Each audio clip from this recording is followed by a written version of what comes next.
Хай. За сайн байцгаана уу монголчуудаа. Манай канал Тавтай морил намайг Гэрэл Дод гэдэг. Энэ удаагийн видеонд Германд байдаг нэг цуврал алуурчны талаар нэг түүхийг ярьж өгье гэж бодлоо. Тэр нь одоо хэн байсан, юу байсан, хаана ямар юм хийж аллахаа үйлдсэн тэр хүний талаар ярьж өгье. За тэгээ шууд хэрэг рүү гоор. Энэ одоо цуврал алуурчны нэр нь болвол Wolfgang гэдэг нэртэй. Тэр нь одоо Германы нэг Gütersloh гэж нэг хотод бүх аллахаа үйлдсэн нэг тийм хүн байгаа. Тэнцэнэ бас амьдардаг байсан. 1990 онд 10 хүний амь насанд халдсан тийм алуурчин байгаамаа. За sorry энэ бол манай муур мэдээж видеонд маань цуг ордог болсон. Одоо заавал орно гэж хүчээр орох гээд байгаа мó яах гээд байгаа. Хөөе чи яах гээд байгаа юм бэ? Хөөе яах чаа. За окей ингээд мөрөн дээр ингэж л байх юм байлгүй дээ. Одоо бөхсөө та нарт одоо энэ бөхсөө харуулж гайхуулж байгаа юм байлгүй мэ. Сүүл мөл бол янзтай. За хэлөө. Ийшээ ингээд сууч хоёлоо тэгээд гоё видео хийцээ юм. Ингээд хөвтчих. Микрофон хамаагүй үрж болохгүй. За ингээд хөвтчих. Би одоо ингээд хэргийнхаа талаар ингээд баах юм ингээд тэмдэглэл бичээд авцсан. Мэдээж юм нөгөө цуврал алуурчны талаарх бүх мэдээллийг нь бол ерөөсөө чэйжилж ингэж ялангуяа видеонд бүгдийг ингэж ярина гэдэг бол жоохон хэцүү тэгээ бүтэхгүй болохоор бүгдийг ингэ бичээд авцсан данж муурман дээр нь одоо ингэ хэвтчихлээ. Чи яах гээд байгаа юм бэ? За мэ. За яар. Мэ. Оо за окей. За өстой sorry. Одоо ингээд хэрэг рүү нэрнгээсээ орцгоё. Цуврал алуурчны нэр бол Wolfgang гэсэн байгаа. Тэр 1990 онд 10 хүний амь насанд халдсан хэрэгээр одоо дараа нь шүүхийн өмнө сууж хэрэгээ одоо тэгж одоо юу гэх юм бэ ял авсан байгаа. Чи болоо. Энэ цуврал алуурчныг бол одоо яг нөгөө юу гэх юм бэ? Үхлийн бурхан гэж нэрлэх юм уу? Германоор бол Todes Engel гэдэг. Гэхдээ монголоор л үхлийн бурхан л гэх байх л та. Engel гэдэг нь одоо үхлийн элч гэх юм уу та. Тэгж нэрлэдэг байсан.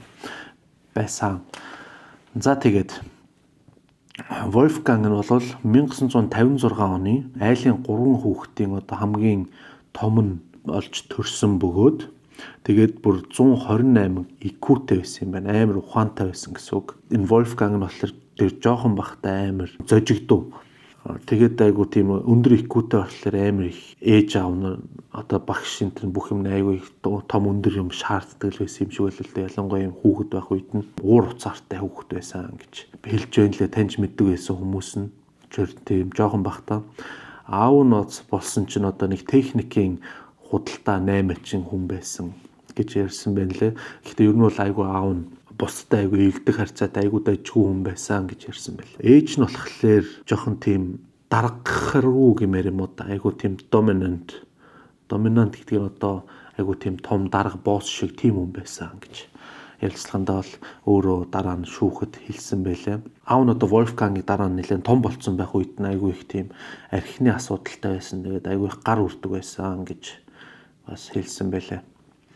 Гэхдээ ердөөсөө нөгөө том болцсон үед нь шүү дээ хүүхэд байхад нь гар үрж энэ төр тийм бол байгаагүй. Том болцсон хойно л архины асуудлаас олж хүүдээ гар үрдэг байсан гэсэн бэл. 1984 онд аав нь одоо зүрхний клапан хаагдаад одоо нөгөө Wolfgang дуудагдсан юм байлаа л дээ. Гэхдээ аав нь ердөөсөө эмнэлэгт очиж бол аим чадаагүй. Эмнэлэгт очих замдаа одоо түргэний машин дотор тэгээ нас барсан гэж байна лээ. Тэгээ тэр нь ердөөсөө нөгөө Wolfgang нь аавдаа нас барахаас өмнө уулзаж барьж ерөөсө тусалж бол чадаагүй. Wolfgang нь бол 16 настай юм уу да одоо дунд сургуулаа тэгж хайсан байсан. Ерөөсө сургуулаа бол төгсөж бариагүй. 16 настай одоо бас нэг тийм одоо том тээврийн машинд одоо мөргүүлж исэн байлаа. Тэр мөргүүлэхдээ тархиа гэж одоо толгойнхоо ясыг 2 удаа хугалсан. Тэгээд нэлээ олон 7 хоног бас ямар ч ухаангүй хэвтэрт байсан гэсэн байлаа. тэрнийгээ бас дараа нь шүүхтэй бол нэг одоо өөрийнхөө хийсэн хэрэгтэй бас холбоотой болгож ярилцлага өгсөн байлээ. Тэрнийг нь дараа нь ярилцсан. За энэ story-ийн хажууд юм сонсогдоод байгаа бол манай муур энэ чинь хоолой тэт нэг юм ухаал жоохон дуу чимээ гаргаад байгаа шиг байна. Гэтэ удахгүй жоохон байж байгаа болж байгаа. Яг хөө тэгээд юусэн цаашаага хэрэгээ ярьчлаа. За тэгчээд дараа нь одоо Wolfgang маань мэрэгжил эзэмших нэг сургуульд сурж эхэлсэн юм байна. Одоо ялангуяа одоо электротехник гэдэг нь одоо цахилгаанч маягийн тийм мэрэгжил сурахын төлөө одоо тэр сургуульд явж исэн. Гэхдээ тэгээд бас давхар одоо шуудангийн газар ажилладаг байсан байгаамаа. Тэгээд тэнцэнээсээ цаашаа одоо университет энэ төр орж бас цаашаа сурах гэж исэн юм. Гэхдээ тэрнийг ерөөсөө дуусгаагүй. Ерөнхийдөө бол дундаас нь ингээ болцсон гэсэн тийм мэдээлэл байгаа. Оюутан байхдаа ер нь бол тэр сурж байгаа юмныхаа хэсгийг солих гэж оролцсон юм байлаа л те. Одоо social тал руугаа университетийнхаа чиглэлийг солихын тулд одоо хөгшчүүлийн нэг асрамжийн газар дадлага хийх гэж нэг хэсэг ажилласан. Тэгээд тэр нь өөрт нь амар таалагдсан болохоор ер нь бол энэ тийшээгээ энэ тал руугаа ингэж мэрэгжил эзэмшээ тэгээд яг энэ мэрэгчлэрээ л явъя гэж шийдэж 1981 онд нэг эмнэлэгт ажиллая тэр мэрэгжлийг эзэмшээ гэж тэр талаараа л ажиллаж эхэлсэн юм байлээ. Тэр эмнэлэгтээ 1984 онд мэрэгжлээ эзэмшээд бүх юмаа төгсөөд бүх шалгалтаа өгөөд амжилттай ийм мэрэгжлээ эзэмшиж авсан байна. Тэгээд тэрнийг эзэмшчээ тэр эмнэлэгтээ цаашдаа ажиллахаар болсон. Энэ эмнэлэг нь бол яг нэг амьдардаг хотынх нь Gütersloh-гийн клиник байгаа. Мэрэгжлээ эзэмшснийхаа ер нь дараахан тэнцтэй 28 настайдаа тэр үед үерхдэг байсан найз охинтойгоо гэрэлсэн байна. Анхныхаа найз охин тэр найз охинд нь ч гэсэн Wolfgang анхны найз залуу нь байсан. 18 тадаа одоо тийм бүжгийн курст танилцж исэн байна. Эхнэр нөхрийн харилцаа гэх юм уу та тэр нь бол айгу цаана бол байдаг тийм информационоор бол айгу тийм эвтэй найртай сайхан гоё байдаг байсан гэсэн мэдээлэлтэй. Гэхдээ өртөөсөө нөгөө тэр хоёрын харилцаан дунд бол ямар ч тийм асуудал энэ төр гарах юм бол асуудал дээр төлөвлөн ярилцаж барьдаг тийм ерөөсөө байдгүй байсан гэж байгаа. Ер нь бол ямар нэг жижиг сажиг асуудал гарах юм бол зүгээр тэр нэг ингээл ярихгүйгээр зүгээр шууд ингээ алга болгочдөг. Хувийн амьдрал энэ төр гэх юм бол нэг иймэрхүү байлаа. Тэр Wolfgang-ийн хийсэн одоо аимшигт хэрэгүүдийн эхнэрөө нь ер нь ингээд баг багаар орж эхлэе. Мэргэжлээ эзэмшснийхаа дараа бол яг одоо нэг аллах энэ төр нь болж эхлэхийн өмнөхөн Gütersloh-гийнхоо тэр эмнэлгийн энэ нэрээ нэг гэдэг тасагт нь байсан юм байна. Энэ нэрээ нэг гэдэг нь одоо юу гэх юм дотоошийн нэг гэх юм уу да. Яг ингээд монголоор орчуулад үзэх юм бол тэнцэн болсон чинь ингээд жоохон сэтгцийн өвчтөй хүмүүс айгүй их ирдэг. Бас амар одоо юу гэх хөгшин хүмүүс амар их орж ирдэг. Ямар нэг юм асуудалтай бараг ингээд нас орох гэж байгаа хүмүүс энэ төр ч гэсэн амар их орж ирдэг. Тим тасагт одоо ажиллаж эхэлдэг байсан. Тэгээд тэр тасгийнхаа бол бас ердөөсөө ганцхан эрэгтэй ажилтан байсан юм байна. Тэр тасгийн цуг ажилтдаг байсан эмэгтэйчүүд бол ер нь Wolfgang-ийн талаар ерөөсөө сайн үг бол дурддаггүй байсан гэж байгаа. Ягаад гэвэл тэр Wolfgang-ыг одоо ямар шуухан хүн байсан бэ гэд тэр цуг ажилтдаг байсан эмэгтэйчүүдээс нь бас мэдээж ярилцлага авсан гэж байгаа байхгүй. Тэгээд тэр эмэгтэйчүүд нь хэлэхдээ Wolfgang нэлээ амар чанга байсан. Тэгээд амар хэрцгий дээрээс нь айгуу тийм шалчхар тэгээд айгу нэг заваан ердөөсө таалагддаггүй. Ер нь бол амар тэр цуг ажилтдаг эмэгтэйчүүд нь Wolfgang-д амар дургүй байсан. Тэнд эмчилэгдэж байгаа хүмүүст бол амар нөгөө муухай ханддаг байсан гэж байгаа.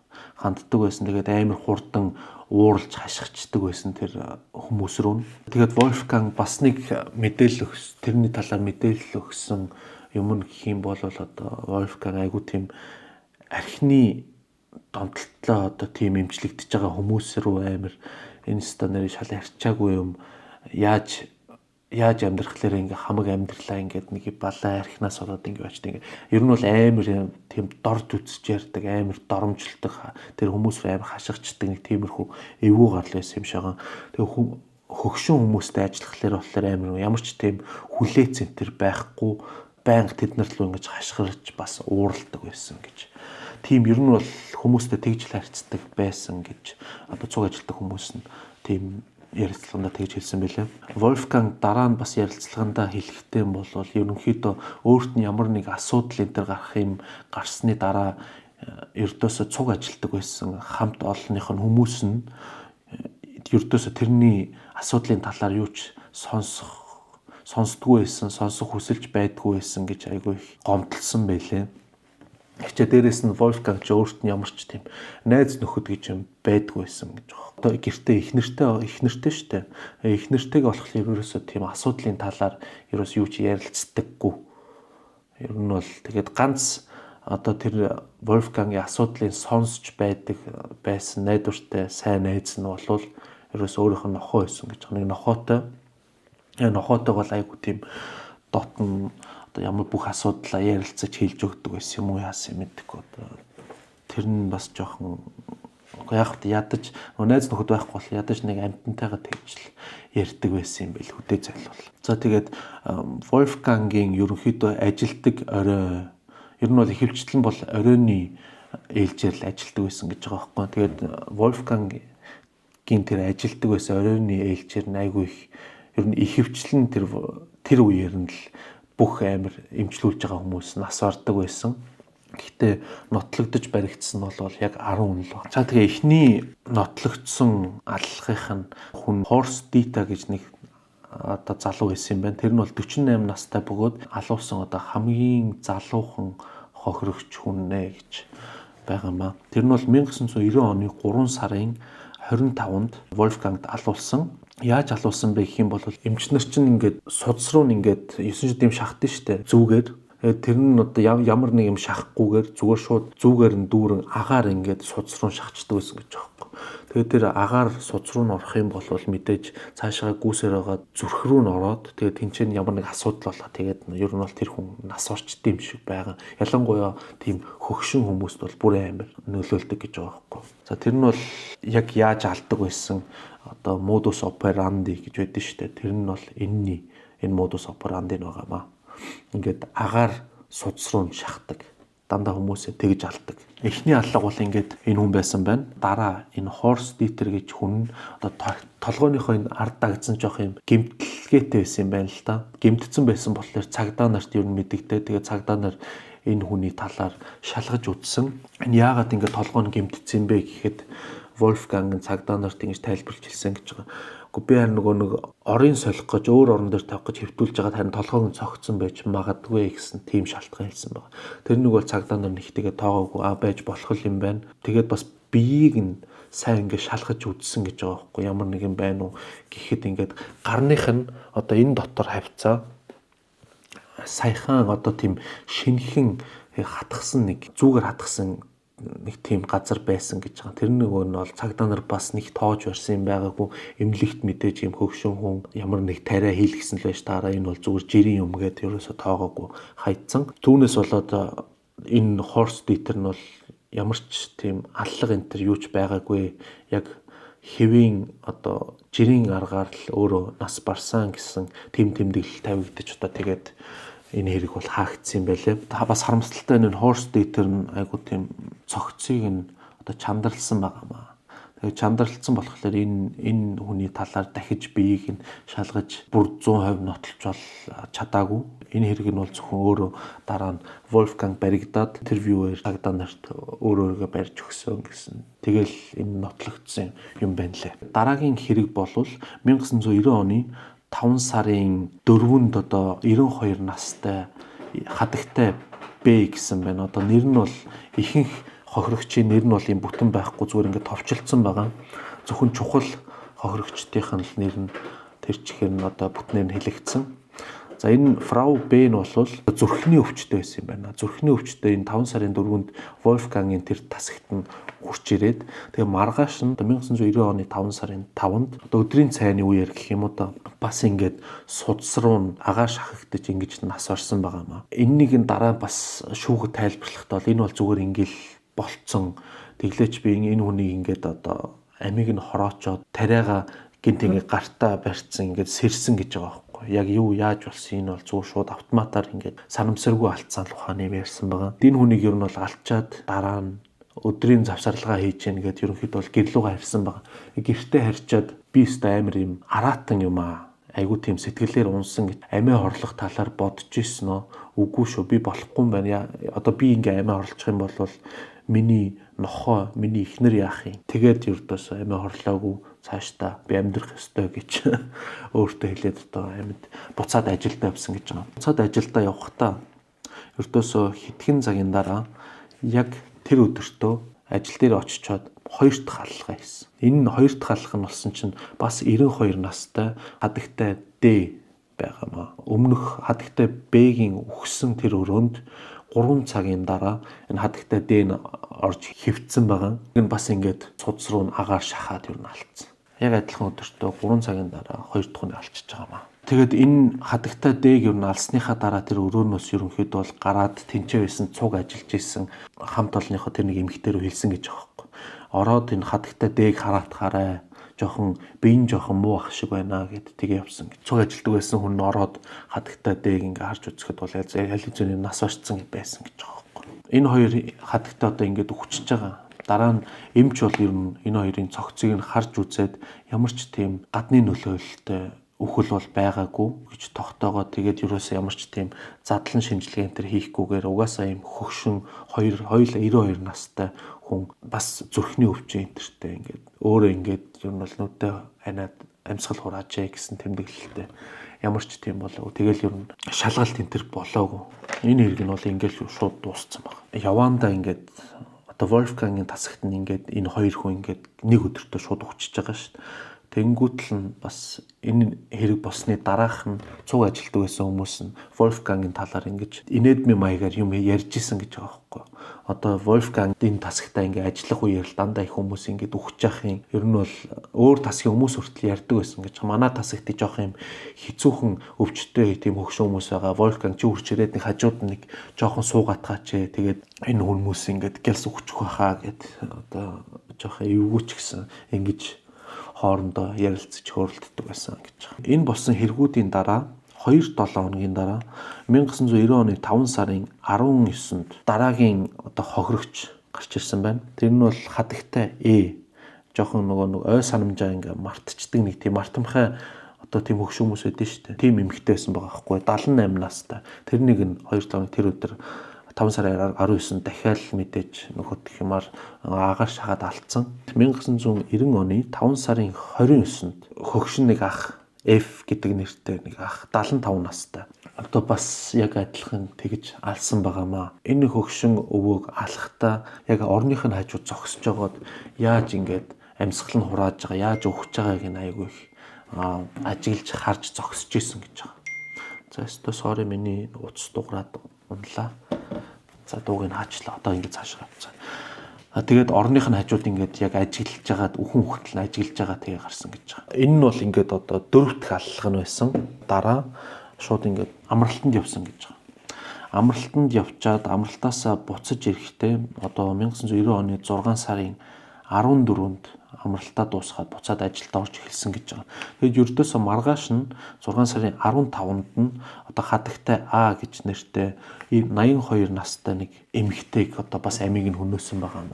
Тэр хадагтай А болохоор ерөөсөө тэр мэрэгчлээ эзэмшиж зах үеэсээ л тань нэг тийм мэддэг эмээ байсан юм байна. Тийм хөгшин өвчтөй хүнийг ердөөсөө тэгж амир зовж явахт нь тэгж харж чадахгүй өрөвдөөд алсан гэсэн тийм ярилцлага өгсөн байл л те. Тэр хадагтай Ааг юу алсныхаа дараа нь гэр бүлийнх рүү залгаж хадагтай нас орчихлаа гэж хэлсэн байгаа.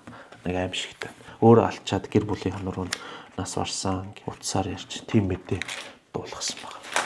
За тэгээд 1990 оны 8 сарын 15-нд 69 настай хөөе чи яаж ийн 69 настай Г нэртэй нэг өвөө бас амийн өнөөсөн байна. Wolfgang-ийн тасагт нь ерөөсөө амьсгал нь жоохон давж байгаад үрчирсэн гэж байгаа байхгүй. Дараа нь бас ярилцлаганд өгтөө тэр өвгөн айгүй их амьсгал нь давчуу байгаад ердөөсөө амир өрөвдснөөс болж тэгэж алсан гэсэн ярилцлага өгсөн байлээ. Энэ өвгөнийг бол бас яг адилхан судас руу хий шахаж алсан.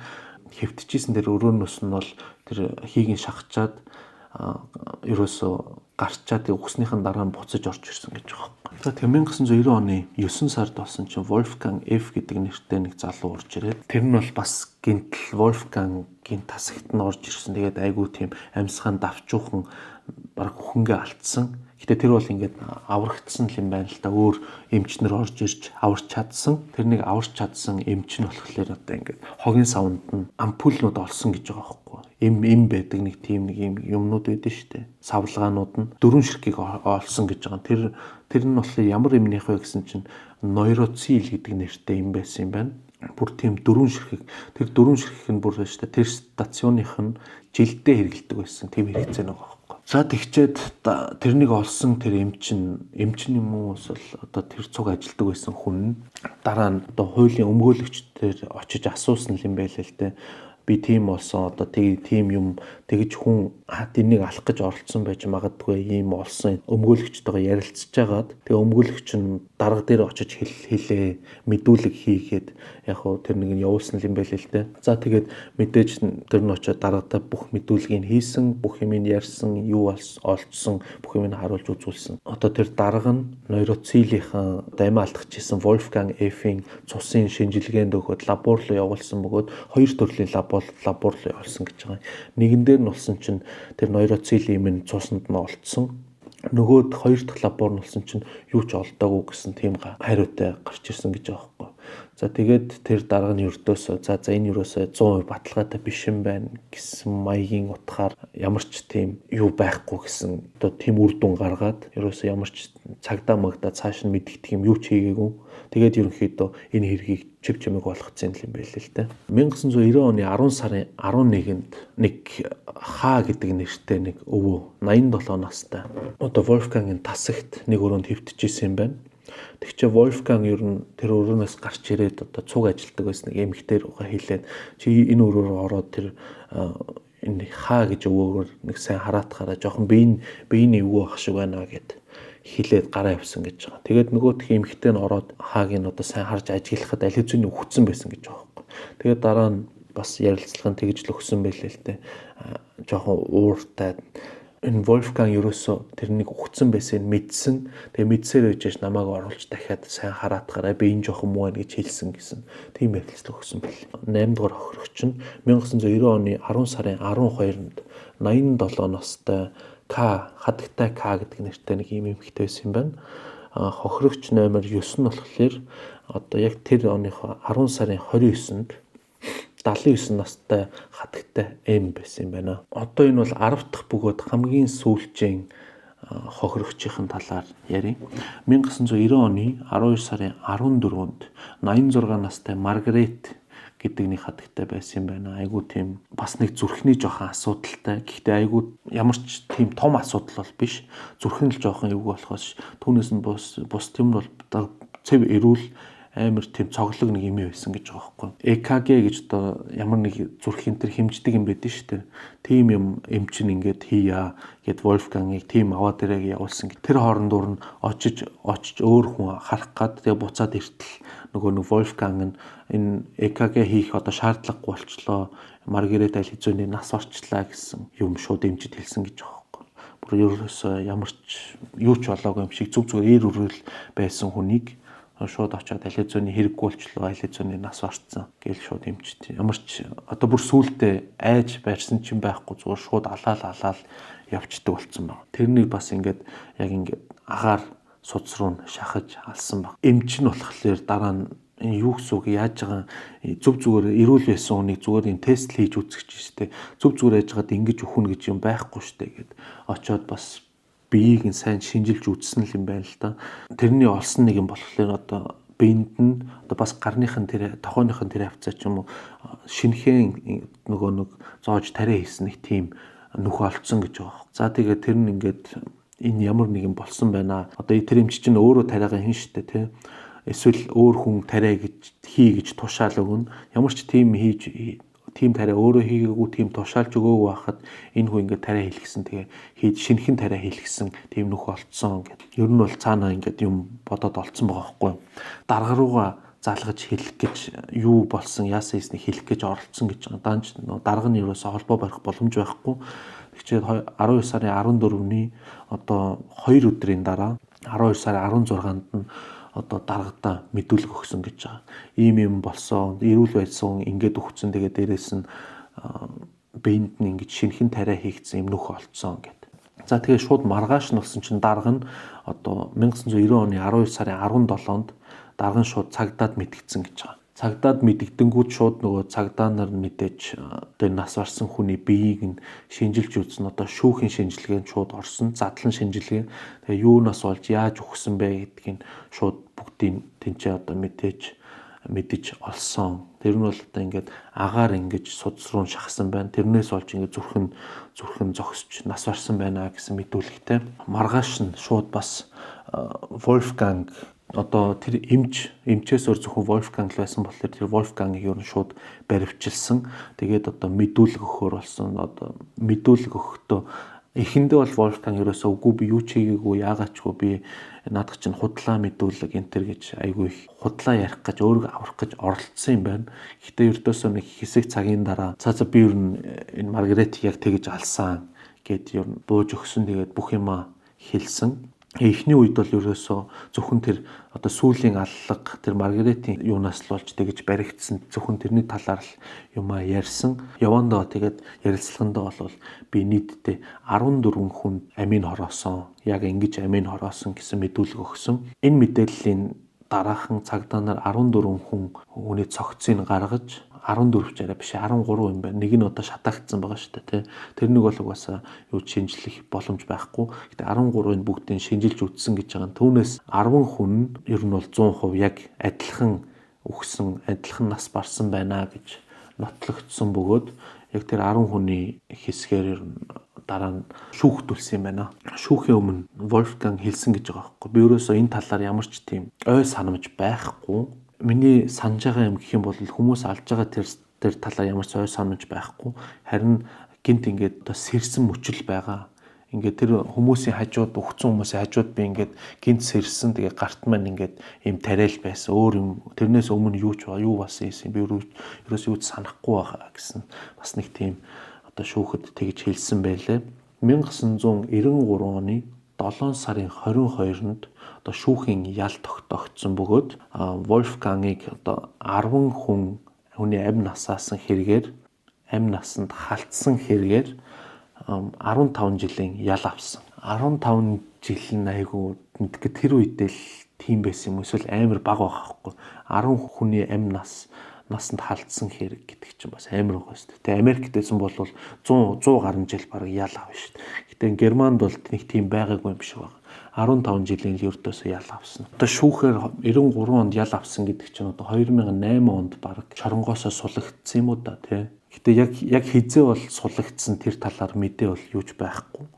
Хамгийн сүүлд одоо олж мэдсэн мэдээлэл маань гэх юм бол одоо болтол тэр нөгөө Gütersloh гэдэг хоттой амьдардаг.